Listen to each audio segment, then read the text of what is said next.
তোমার মা তোমার বাবা যখন বৃদ্ধ বয়সে উপনীত হয়, কোমরে তার শক্তি নাই, হাঁটুতে তার জোর নাই, হাতের মধ্যে বল নাই, চাকরি করার ক্ষমতা যেদিন বাবা হারায় ফেলে, রুজি রোজগার করার ক্ষমতা যেদিন বাবার থাকে না, বাবার পকেট শূন্য থাকে, মা বাবা দুজন অসহায় হয়ে যায়। কোনো কিছুর প্রয়োজন হলে তোমার কাছে চায়, ঔষধের প্রয়োজন হলে তুমি সন্তানের কাছেই বাবা চায়, শীতের কাপড়ের প্রয়োজন তোমার কাছেই চায়। বাবা আজকে রুজি করে না, বাবার আজকে চাকরি নাই, বাবা আজকে ব্যবসা করে না, না না কাম করার ক্ষমতা নাই।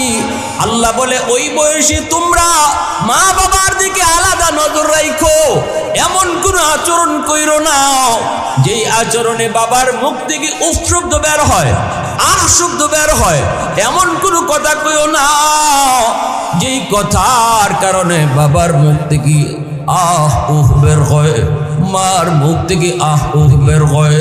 না না কিরিমিরি খেয়ে বাবার সাথে কথা কয়ো না, মার সামনে ধমক দিয়ে কথা কয়ো না, নরম নরম ভাষায় কথা কইও। আমি আল্লাহ তোমারে ঘোষণা দিচ্ছি, আমি আল্লাহ তোমারে আদেশ দিচ্ছি রে বান্দা, আমারে যেইভাবে তুই মানবি, আমার কদমে তুই যেইভাবে সেজদা দিবি, এই কথাটা তুই যেইভাবে মানো এই কথাটাও মানবি। বাপ মার সাথে নরম নরম সুরে কথা কও। নির্দেশটা দিচ্ছেন কি? একটু আওয়াজ দিয়ে কও নাকি? গরম কোনো কথা নয়, নরম নরম ভাষায় কথা কইও, ধমক দিও না। শিশুকালের কথাটা একটু ইয়াদ কইরো। ওই তুমি যেদিন শিশু ছিলা সেদিনও তোমার পকেটে কোনো টাকা ছিল না, শিশুকালে তোমার পকেটে টাকা ছিল না, তোমার যদি কোনো কিছুর প্রয়োজন হতো বাবার কাছে তুমি চাইতা, তোমার যদি কাপড় চোপড়ের প্রয়োজন হতো আব্বার কাছে আবদার করতা, জুতার প্রয়োজন বাবার কাছে তুমি জুতা চাইতা, ঔষধের প্রয়োজন বাবার কাছে তুমি ঔষধ চাইতা। ওই দিন কিন্তু তোমার বাবা তোমাকে ধমক দেয় নাই, চোখ লাল করে তোমার সাথে কথা কয় নেই, বাবা একদিনও কয় নেই তোর শুধু এই লাগবে ওই লাগবে, আমার পকেটে তো টাকা নাই, ধমক দিয়ে তোমার কথা কয় নাই। পকেটে টাকা থাকলেও আছে, না থাকলেও তোমার কপালে চুমু দেয়, তোমার গালে চুমু দিয়া বাবা বাজারে যায়। সব কিছু কেনার পর যদি তোমার আবদার পূরণ করতে না পারে, বন্ধুর কাছ থেকে ধার নেয়, দোকান থেকে বাকি লয়, তোমার জন্য মজা লইব, খাওয়ানোর কিছু নিয়ে আইব, কিন্তু বাবার পকেটে টাকা নাই। এই দিকে বাবা খেয়াল করলো না রে যুবক, ধার করে তোমার জন্য কিছু নিয়ে আসলো, মনে মনে বাবায় ভাবছে বাড়িতে গেলেই তো আমার সন্তান এটা চাইবো ওটা চাইবো, কিছু একটা নেওয়ার জন্য সে রেডি হইয়া বন্ধুর কাছ থেকে ধার নিয়ে টাকা নিয়ে আইছে, এরপরে তোমার জন্য নিয়ে আইছে। আল্লাহ পাক রব্বুল আলামিন কয়, শিশুকালে তোমার বাবা তোমার সাথে যে আচরণ করেছে, আজকে বৃদ্ধ বয়সে তোমার বাপ মা আজকে শিশুকালের মতো, তোমার শিশুকালের হালতের মতোই আজ বৃদ্ধ বয়সে তোমার বাবা তোমার মা। শিশুকালে এক কথা তুমি 2 বার 5 বার 10 বার বলছো, বাবা রাগ করে নাই, মা রাগ করে নাই।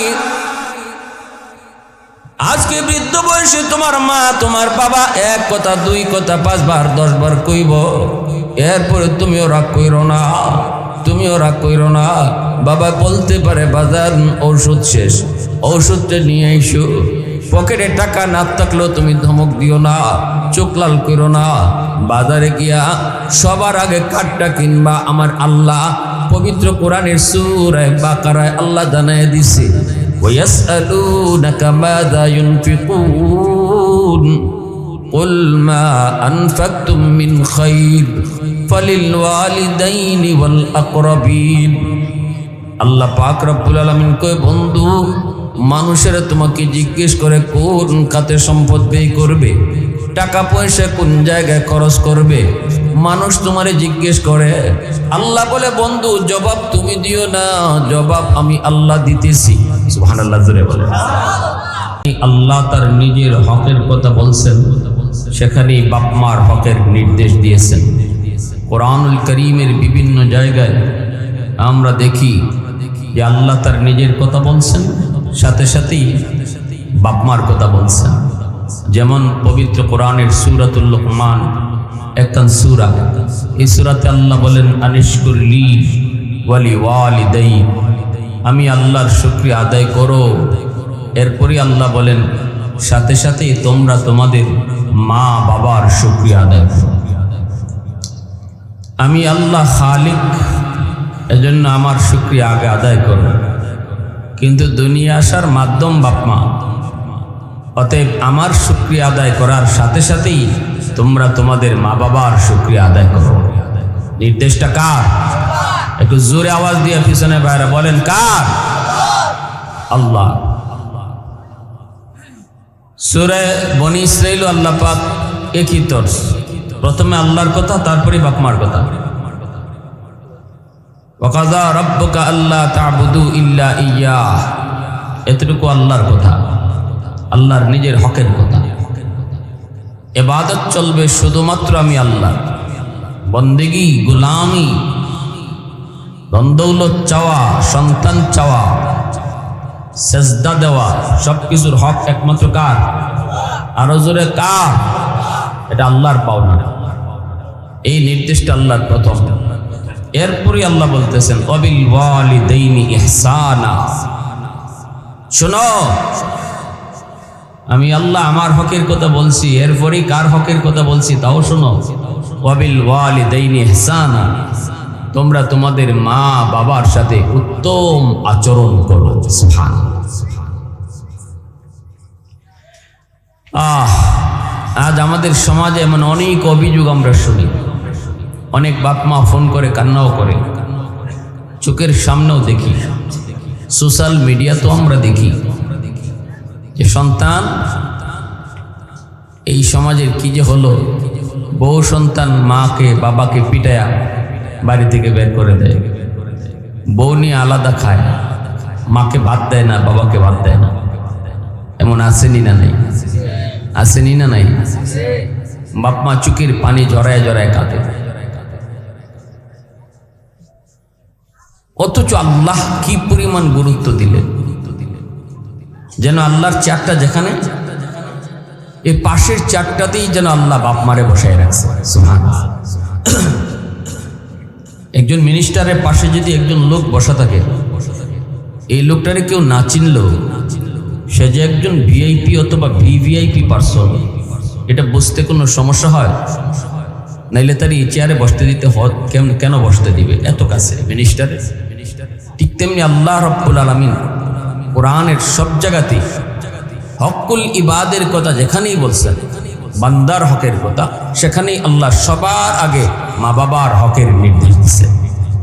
বান্দার হকের মধ্যে সবচেয়ে বড় হক হলো বাপ মার হক। সবচেয়ে বড় হক কার হক? আমি আপনাদের সামনে আজকে মা বাবার হকের বিষয় নিয়ে আল্লাহ কি বলছেন, রসুল তার হাদিসে কি বলছেন, এই কিছু কথা বলবো। এটা প্রথম পয়েন্ট।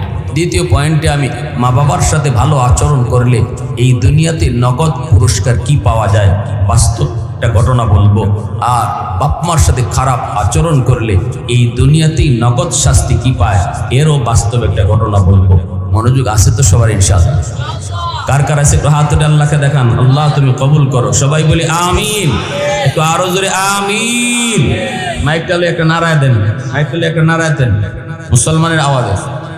সবাই মুসলমানের মর্দে মুজাহিদের মতো আপনারা তাকবীরের আওয়াজ উঠাবেন ইনশাআল্লাহ। মুসলমানের তাকবীর যতদূর যাবে শয়তান ততদূর ভাগবে, ঠিক কি না?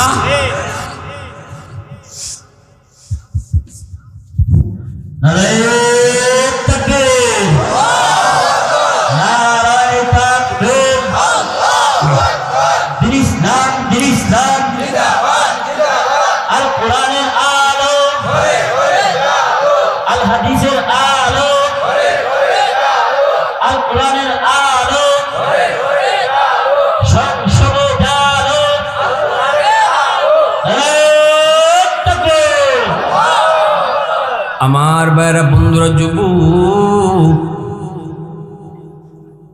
আল্লাহ পাক বলেন ওয়াকাদা রাব্বুকা আল্লা তা'বুদু ইল্লা ইয়্যাহ। বন্ধু তোমার রবের ফরমান, বন্ধু তোমার রবের নির্দেশ। আল্লাহ পাক আমার আপনার নবীকে সম্বোধন করে বলেন, বন্ধু তোমার রবের ফরমান হলো গোলামি চলবে শুধুমাত্র আমি আল্লাহ। ধন দৌলত চাইব তো কার কাছে চাইব? আওয়াজ দিয়া বলেন কে? সন্তান চাইব তো কার কাছে চাইব? ছেলে সন্তান দেয় কে? আওয়াজ আসতে কেন, জোরে কর। মেয়ে সন্তান দেয় কে? নাকি বউ দেয়? হ্যাঁ, তাইলে মেয়ে সন্তান হইলে পরে আপনার মুখ কালা হয় কেন? মেয়ে সন্তান হইলে পরে কোথাও কোথাও দেখছি বউর উপরে টর্চারও চলে, হয় কি হয় না? মেয়ে সন্তান হওয়ার পরে যদি কারো মুখ কালা হয় অথবা বউয়ের প্রতি মন খারাপ হয়, নিশ্চিত তার ঈমান চলে যাবে। কারণ তার কথায় না হলেও তার আচরণ এটা বুঝাইতেছে যে ছেলে দেয় আল্লাহ আর মেয়ে দিছে বউয়ে। মেয়ে দিছে কে? তার আচরণ এটা বুঝায়। নাহলে ছেলে হলে খুশি হয় মানে আল্লাহ দিছে, আর মেয়ে হলে বউর উপরে টর্চার হয়। বউর উপর টর্চার কেন হবে? বউ কি মেয়ে দিছে না মেয়ে সন্তান আল্লাহ দিছে? কে দিছে? এজন্যই আল্লাহ পাক কয়, বন্ধু তোমার রবের এক নম্বর ফরমান গোলামি চলবে শুধুমাত্র আমি আল্লাহ। ধন দৌলত চাইবা তো আমি আল্লাহর কাছে চাও, সন্তান চাইবা তো আমি আল্লাহর কাছে চাও, শান্তি চাইবা তো আমি আল্লাহর কাছে চাও। এজন্যই ভাইরা বন্ধুরা, কেউ যদি মনে করে সন্তান আল্লাহ যেমন দেয় আমার পীর সাহেবের দরবারে গেলেও পাওয়া যায়, তাহলে ঈমান আছে না গেছে? কেউ যদি মনে করে আল্লাহ যেমন ধন দেয় আট্রসুই দরবারে গেলেও ধন দেয়, ঈমান আছে না গেছে? গরু লয়ে গেছে, গরুর সাথে ঈমানও দিয়েছে। যদি এই নিয়ত করে যায় ধন দৌলত আল্লাহ যেমন দেয়, দরবারে গেলেও এই ধন দৌলত পাওয়া যায়।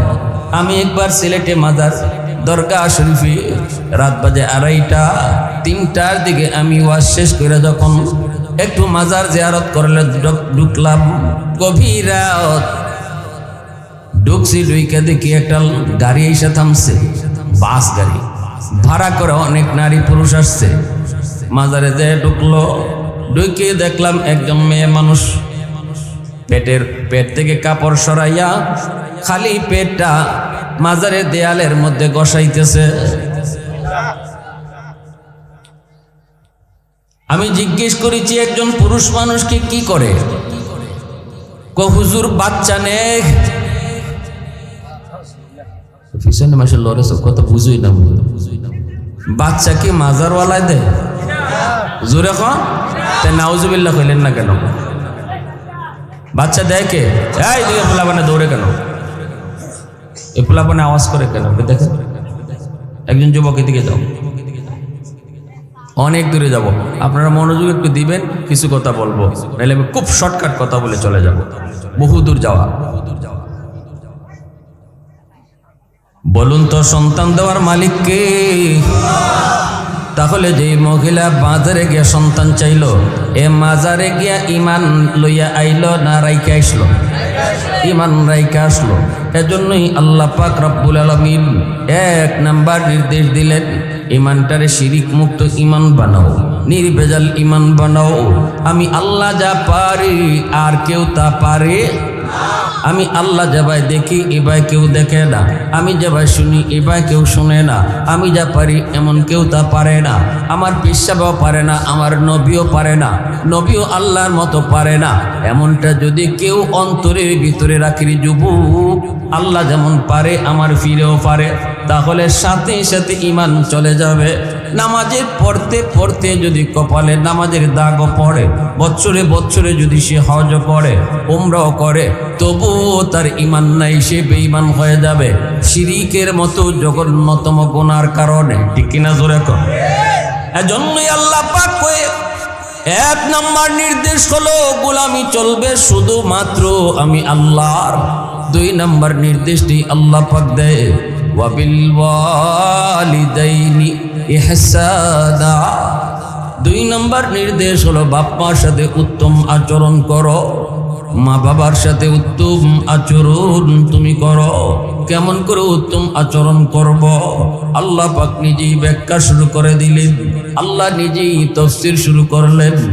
কুরআনুল কারীমের বিভিন্ন জায়গায় আল্লাহ শুধু মূলনীতি বলেছেন, ব্যাখ্যা আল্লাহ করেন নাই, তাফসীর আল্লাহ করেন নাই। যেমন নামাজ কায়েম করো, আকিমুস সালাহ, নামাজ কেমনে পড়বো আল্লাহ নিজে ব্যাখ্যা করেন নাই। কিন্তু মা বাবার সাথে উত্তম আচরণ তুমি করো, এই কথা বলার পর যদি আল্লাহরে জিজ্ঞেস করি, মালিক কেমনে উত্তম আচরণ করবো একটু বুঝাও, আল্লাহ এই কথা কয় নাই। এটা আমার নবীর জীবন থেকে তুমি শিখো, নবীর জীবন থেকে তুমি শিখবা তো নিবাই। বাকি এই প্রশ্নের জবাবে আল্লাহ কয়, আমি তোমারে নিজেই তাফসীর করে বুঝাইতেছি। ইম্মা, এই যে আল্লাহ তাফসীর শুরু করছে, ইম্মা কই আল্লাহ তাফসীর শুরু করছে। ইম্মা ইয়াবলুগান্না ইনদাকাল কিবারা আহাদুহুমা আও কিলাহুমা ফালা তাকুল লাহুমা উফ ওয়ালা তানহারহুমা ওয়া কুল লাহুমা কাওলান কারীমা। আল্লাহ পাক বলেন, কেমনে তুমি উত্তম আচরণ করবা আমি আল্লাহ তোমাকে ব্যাখ্যা করে বলি, আমি নিজেই তোমার তাফসীর করে শোনাই।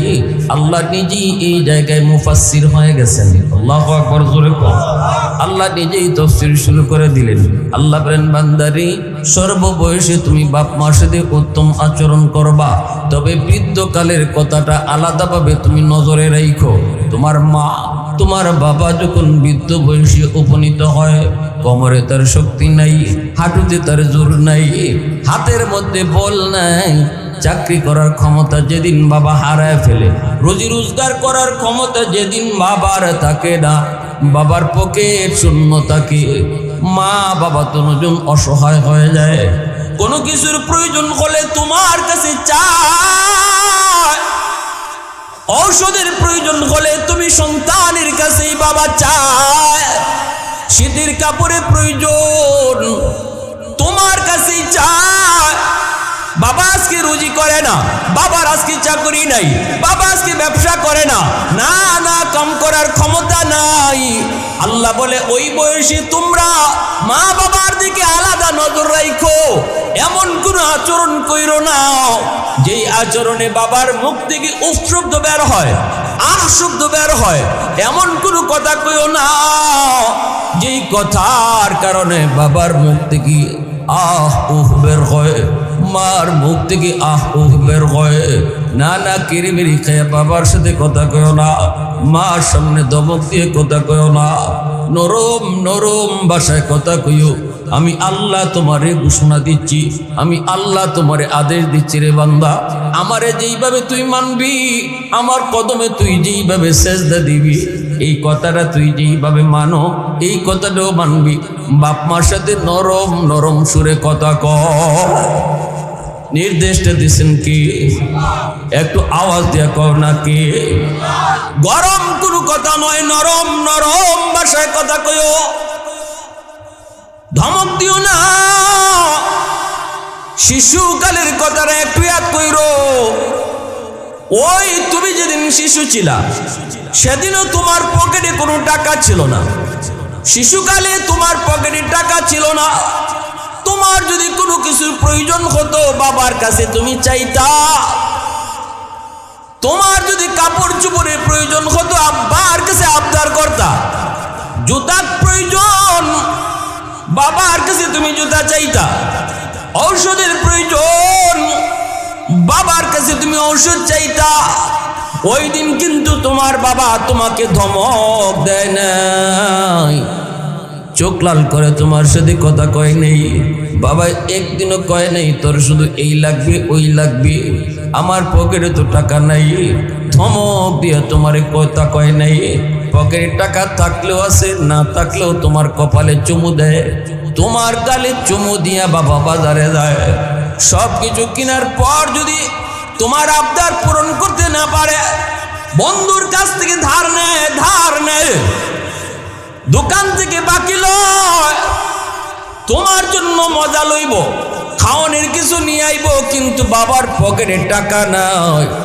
এই দিকে বাবা খেয়াল করলো না রে যুবক, ধার করে তোমার জন্য কিছু নিয়ে আসলো। মনে মনে বাবায় ভাবছে বাড়িতে গেলেই তো আমার সন্তান এটা চাইবো ওটা চাইবো, কিছু একটা নেওয়ার জন্য সে রেডি হইয়া বন্ধুর কাছ থেকে ধার নিয়ে টাকা নিয়ে আইছে, এরপরে তোমার জন্য নিয়ে আইছে। আল্লাহ পাক রব্বুল আলামিন কয়, শিশুকালে তোমার বাবা তোমার সাথে যে আচরণ করেছে, আজকে বৃদ্ধ বয়সে তোমার বাপ মা আজকে শিশুকালের মতো, তোমার শিশুকালের হালতের মতোই আজ বৃদ্ধ বয়সে তোমার বাবা তোমার মা। শিশুকালে এক কথা তুমি 2 বার 5 বার 10 বার বলছো, বাবা রাগ করে নাই, মা রাগ করে নাই। আজকে বৃদ্ধ বয়সে তোমার মা তোমার বাবা এক কথা 2 কথা 5 বার 10 বার কইব, এরপরে তুমিও রাগ কইরো না, তুমিও রাগ কইরো না। বাবা বলতে পারে বাজার ঔষধ শেষ, ঔষধটা নিয়ে আইসো। পকেটে টাকা না থাকলেও তুমি ধমক দিও না, চোখ লাল করো না। বাজারে গিয়া সবার আগে কাঠটা কিনবা। আমার আল্লাহ পবিত্র কোরআনের সূরা বাকারায় আল্লাহ জানায় দিছে, ওয়ায়াসআলুনাকা মাযা ইউনফিকুন কুল মা আনফাকতুম মিন খায়র ফালিল ওয়ালিদাইনি ওয়াল আকরাবিন। আল্লাহ পাক রব্বুল আলামিন কয়, বন্ধু মানুষেরা তোমাকে জিজ্ঞেস করে কোন খাতে সম্পদ ব্যয় করবে, টাকা পয়সা কোন জায়গায় খরচ করবে, মানুষ তোমারে জিজ্ঞেস করে। আল্লাহ বলে, বন্ধু জবাব তুমি দিও না, জবাব আমি আল্লাহ দিতেছি। সুবহানাল্লাহ জোরে বলে।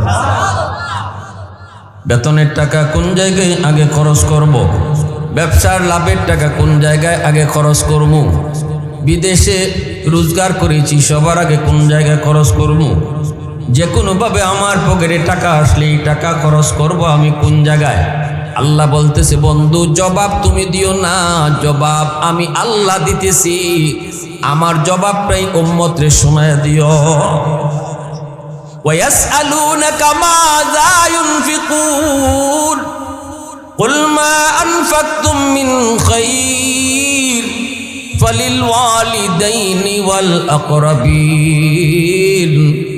আল্লাহ পাক বলতেছে, বন্ধু তুমি জানিয়ে দাও, সন্তান সবার আগে তার টাকা, তার পয়সা, তার রুজির টাকা, এই পয়সা টাকাটা সবার আগে নিজের জন্য খরচ করবে না, সন্তানের জন্য খরচ করবে না, বউয়ের জন্য খরচ করবে না, বন্ধুদের জন্য খরচ করবে না, বরং এই নিজের পকেটের টাকা সবার আগে বাপ মার জন্য খরচ করবে।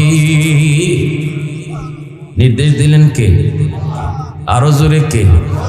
এবার আপনারা বলুন, সামনে আসতেছে শীতের সিজন, যদি আমি শীতের সিজনে শীতের পোশাক কিনব, আমারও প্রয়োজন, বউয়েরও প্রয়োজন, সন্তানেরও প্রয়োজন, বাপ মারও প্রয়োজন। বাজারে গেলাম তো একজনের পোশাক শুধু কিনা যাবে, বলুন তো দেখি কারটা আগে কিনব, আমারটা নাকি বাপ মারটা, সন্তানেরটা নাকি বাপ মারটা? এই আদেশটা কার? আরো জোরে কার? আল্লাহ পাক কই, বান্দা শুন, আর যখনই তুই বাপ মার জন্য দোয়া করবি, আমি আল্লাহ তোরে যে দোয়া শিখাইছি দোয়াটা করবি, রব্বির হামহুমা কামা রব্বায়ানি সগীরা। এই দোয়াটা আল্লাহ নিজে শিখায় দিয়েছেন। আল্লাহ বলতেছেন, বান্দারে দোয়া করবি তুই, আমি তোরে দোয়া শিখাই দিতেছি। এখন বলুন, আপনারা বলুন, দোয়া কবুল করবে কি? যিনি দোয়া কবুল করবেন, ইনি যদি দোয়া শিখায় দেয়, তাহলে বোঝা গেল এইভাবে দোয়া করলে দোয়া কবুল হবে 100% গ্যারান্টি। ফ্যাক্টরির মালিক যে চাকরি দিব, সে যদি কয় আমি কেমনে দরখাস্ত আমার কাছে লিখতে হয় আমি তোমারে শিখাই দিই, হাজারো মানুষের ভিতরে যদি একজনকে মালিকের নিজেই দরখাস্ত শিখায় দেয়, লেখা দেয়, তাহলে বোঝা গেল এর চাকরিটা হবে 100%। ঠিক না নি? চাকরি দিব যে, সেই যদি দরখাস্ত লেখা দেয়, চাকরি যে নিব মালিকে যদি দরখাস্ত নিজেই লিখে দেয়, তাহলে বোঝা গেল একটা হবে নিশ্চিত, আর কেটে হোক না হোক। ঠিক তেমনি দোয়া কবুল করবেন আল্লাহ, ইনি কইতেছে আমার কাছে কেমনে দোয়া করবা, নেও আমি আল্লাহ তোমারে শিখাই দেব। সুবহানাল্লাহ, জোরে বলেন। ভাইরা বন্ধুরা, আল্লাহ পাক কয়, ও দুনিয়ার সন্তানের দল, আমার কাছে যখন তোমরা দোয়া করবা বাপ মার জন্য, এইভাবে দোয়া করো, রব্বির হামহুমা কামা রব্বায়ানি সগীরা। আল্লাহ আমার আব্বা আম্মার উপরে তুমি রহম করো, যেইভাবে শিশুকালে আমার বাপ মা আমার উপর রহম করেছেন। শিশুকালে মা বাবা সন্তানের উপর কেমন রহম করে, বাপ মা সন্তানের জন্য কি করে। কত সন্তান অসুস্থ, সারা রাত বাবা মাতার পাশে দাঁড়ায় দাঁড়ায় চোখের পানি ধরায় ধরায় কাঁদছে। কত মা অসুস্থ সন্তানকে পাহারা দিছে রাতভর, ডাক্তারের প্রয়োজন, গভীর রাত বাবা সন্তান কাঁধে নিয়ে দৌড় দিছে। কোন দিকে যায়, ডাক্তার পাবে কি পাবে না হুঁশ নাই। আল্লাহ বলতেছে, তোমরা সন্তানরা হয়তো আজকে বড় হয়ে যাওয়ার কারণে শিশুকালের কথা তোমাদের ইয়াদ নাই রে বান্দা। আমি আল্লাহর কাছে যখন বাপ মার জন্য দোয়া করবা, শিশুকালের কথাটা আমার ইয়াদ করায়ও। আমার তো ইয়াদ আছে, ওই মূলত আমি তোমাদেরকে ইয়াদ করাইতেছি। কুমিল্লা শহরের একটা বাস্তব ঘটনা আপনাদেরকে শোনাই। সন্তানের জন্য বাপ মায় কি না করে। এ যুবক, বহু আগের একটা বাস্তব ঘটনা, তখনও ব্রিজ হয় নাই, দুইটা ফেরি পার হইয়া কুমিল্লা আসতে হতো। রিক্সাওয়ালা বাবা রিক্সা বায়া বায়া সন্তানকে পড়ালেখা করায়, কোনো সন্তান নাই, একটা মাত্র ছেলে সন্তান। তারে বড় আশা করে বাবা রিক্সা নিয়ে নিয়ে স্কুলে আইতো। স্কুল শেষ হলে পরে আবার রিক্সায় করে বাড়ি যাইতো। বাবার মনের ভিতরে কত আনন্দ, কত আশা, মার মনের মধ্যে কত আনন্দ, কত আশা। আমার সন্তান একদিন মস্ত বড় অফিসার হবে, আমাদের অভাব দূর হবে। এই কষ্ট হয়তো বেশি দিন করা লাগবে না, এই রিক্সা হয়তো জীবনভর আর বাইতে হবে না। কষ্ট কষ্ট, কিন্তু ভবিষ্যতে সুখের আশায় এই কষ্টটাকে বাপ মা তারা আনন্দে মেনে নিয়েছে। কিন্তু এই যুবক পড়ালেখা করে করে হাই স্কুল পাশ করে কলেজে গেল, এরপরে ঢাকা ইউনিভার্সিটিতে ভর্তি হলো। ব্রেন তার ভালো, ইউনিভার্সিটিতে যাওয়ার পরে সে বড় লোকদের সাথে চলাফেরা শুরু হলো। বড় লোকের ছেলে মেয়েকে বন্ধু বানালো। একটা বড় লোকের মেয়ে অনেক বড় লোকের মেয়ের খপ্পরে পড়লো, তাদের মধ্যে প্রেম ভালোবাসার জন্ম হলো। এক পর্যায়ে সে এই মেয়েটাকে বিয়ে করে ঢাকা শহরেই সেটেল হলো। গুলশানে তার শ্বশুর তারে বাসা দিয়ে দিল, নিজস্ব বাসা। যুবক অফিসের মস্ত বড় বস, হেড বস, তারে অফিস থেকে নিজস্ব গাড়ি দেওয়া হলো। যুবক আলিশান পরিবেশে ঢাকা শহরে থাকে, কিন্তু এইদিকে গ্রামের রিক্সাওয়ালা বাবা আর ওই মা দুঃখিনী মা গো, এরা কোন হালতে আছে সন্তান ভুলে গেছে।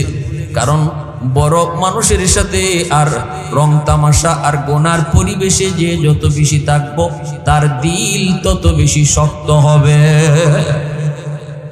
আলাইকুম বিমুজালাসাতিল উলামা ওয়া ইসতিমাই কালামিল হুকামা ফাইন্নাল্লাহ তাআলা ইউহয়িল কলবাল মাইয়িতা বিনূরিল হিকমা কামা ইউহয়িল আরদাল মাইতাতা বিওয়াবিলিল মাতার আও কামা ক্বালা নবী আলাইহিস সালাম। নবীজি বলেন, উম্মতের দল, গুনাহ কিন্তু তোমাদের দিলকে শক্ত বানায় দেয়। শুধু শক্ত নয়, দিলকে মৃত বানায় দেয়, দিলকে মেরে ফেলে। অতএব যে মানুষটা গুনাহ বেশি বেশি করব, ওর দিল মুর্দা। যারা গুনাহ বেশি বেশি শুনবো, ওর দিল মুর্দা। যেই মানুষটা বড় লোকদের সাথে বেশি বেশি চলবো, পয়সাওয়ালাদের সাথে, ক্ষমতাসীনদের সাথে, চেয়ারম্যান এমপি মিনিস্টারের সাথে যারা বেশি বেশি চলবো, আল্লাহ নবীর হাদিস মতে তার দিল শক্ত হয়ে যায়। নবীজি বলেন, এই দিল শুধু শক্ত নয়, দিল মুর্দা হয়ে যায়। মুর্দা দিল যদি তোমরা জিন্দা বানাইতে চাও উম্মতের দল, আলাইকুম বিমুজালাসাতিল উলামা, তোমরা আমার উম্মতের উলামায়ে কেরামের সাথে বেশি চইল, আমার উম্মতের উলামায়ে কেরামকে সময় দিও, মাদ্রাসায় আসা যাওয়া কইর, মসজিদে ইমাম মুয়াজ্জিনকে মহব্বত কইর, এলাকার উলামায়ে কেরামকে মহব্বত কইর, তাদের পরামর্শ নিও। রাসূল বলেন তোমরা যতদিন আলেম উলামাদের সাথে চলবা, তাদেরকে ভালোবাসবা, আল্লাহ পাক এর উসিলায় তোমাদের মুর্দা দিলটারে আল্লাহ জিন্দা বানায় দেয়। যেমন ভাবে রাসূল উদাহরণ দিয়েছেন, যেমন ভাবে মরা জমিন, আকাশ থেকে বৃষ্টি পড়লে পরে মরা জমিন জিন্দা হয়ে যায়, ঠিক তেমনি ভাবে উলামায়ে কেরামের কথা শুনলে, উলামায়ে কেরামের কথা শুনলে, তাদের কথা মতো চললে, তাদের সাথে সহবত রাখলে, সম্পর্ক রাখলে, তোমাদের মুর্দা দিলটাতেও আল্লাহ পাক যেন রহমতের বৃষ্টি ফালায়। আওয়াজ দিয়ে এখন আল্লাহু আকবার, মুসলমানের আওয়াজে আল্লাহু আকবার। প্রশংসা করব কার? আর একটু জোরে বলি কার? আলহামদুলিমান কাদ্দারা খাইরাও ওয়া খাবালা, আলহামদুলিমান কাদ্দারা খাইরাও ওয়া খাবালা, ওয়া শুকরু লিমান সাওয়ারা হুসনাও ওয়া জামালা, ফারদুন সামাদুন আন সিফাতিন খালকি বারিউন, রব্বুন আযালিয়ুন খালাকাল খালকা কামালা, লা জিদ্দা ওয়ালা নিদ্দা ওয়ালা হাদ্দা লিমাওলা, লা জিদ্দা ওয়ালা নিদ্দা ওয়ালা হাদ্দা লিমাওলা, আল আনা কামা কানা ওয়ালাম ইয়ালকা যাওয়ালা, আল আনা কামা কানা ওয়ালাম ইয়ালকা যাওয়ালা। আরেকটু আওয়াজ দিয়ে এখন আল্লাহু আকবার। বাইরে বন্ধুরা, এইদিকে ওই যুবক গুলশান আজাদ মসজিদে নামাজ পড়ি, এই যুবক একটু দিলটা নরম করে কথাগুলি বুঝো। কেন আল্লাহ শিশুকালের কথাটা উল্লেখ করে দোয়া করতে বলছেন? যেই মা, যেই বাবা নিজের জীবনের সমস্ত সুখ কোরবানি দেয় সন্তানের সুখের জন্য, সন্তানের ভবিষ্যতের জন্য, কত মা কয় আল্লাহ আমার হায়াত লাগবে না, আমার অসুস্থ সন্তানকে তুমি সুস্থ করো, আমি মার হায়াত আমি সন্তানকে দিয়ে দিলাম। এমনও আমি নিজে দেখেছি, বাবা কান্দে আর কয় হুজুর আমার ছেলেটা হাসপাতাল, একটু দোয়া কইরেন। আর আমি আমার মালিকরে কইছি, মালিক যেন আমার হায়াতটা আমার সন্তানরে দিয়া দেয়। এমনও দেখেছি নিজের অঙ্গ দিয়া দিছে মায়ের সন্তান। ওই দিনে তো আমি পড়লাম বিশ্ব মা দিবস পত্রিকায়, একজন ছেলে কান্দে আর কয়, ও দুনিয়ার সন্তানের দল শুনো, জন্মের কিছুদিন পরে আমি দেখেছি আমার বাবা নাই, আমার আম্মা আমাকে কষ্ট করে করে বড় করছেন গো, মানুষের বাড়িতে কাম করে করে আমারে পড়ালেখা করাইছেন, মাকে আমার নানা আমার মামা তারা অন্যত্র নিয়ে বিয়ে দিতে চেয়েছিল, কিন্তু আমার মা পরিষ্কার জানায় দিছে আল্লাহ আমার একটা মানিক দিছে, আমি আমার মানিকের চেহারা দেখে জীবন যৌবন কাটায় দিব, আমি অন্যত্র আর বিয়ে বসবো না। আমি এই ছেলে একটু বুঝ হওয়ার পর দেখলাম মার একটা চোখ নাই, বিশাল গর্ত। আমি মাকে বলেছি, মা স্কুলে তুমি যেও না, তোমাকে দেখলে আমার ক্লাসমেটরা ভয় পায়, কিন্তু মা এরপরও আমাকে স্কুলে দেখতে যায়, হাই স্কুলেও মা আমাকে দিনে দেখতে যায়, ক্লাসমেটরা ভয় পায়, এগুলা মা বুঝে না। মাইকো বাজান পৃথিবীতে আমার আর কেউ নাই, তোর এক নজর না দেখলে আমি অস্থির হয়ে যাই। এইভাবে চলছে আমি ঢাকা শহরে চলে আসলাম, বিয়ে করে ফেললাম মাকে না জানায়া, বউ নিয়ে আমি শহরে থাকি বাসা নিয়া। গ্রামে এমন অনেক কুলাঙ্গার সন্তান পাওয়া যাবে, প্রতিষ্ঠিত হওয়ার পর বউ নিয়ে শহরে থাকে, গ্রামের বৃদ্ধ মা বাবার খবর নেয় না। প্রতিটা সমাজও এমন খুঁজলে কম বেশি আসেনি না নাই?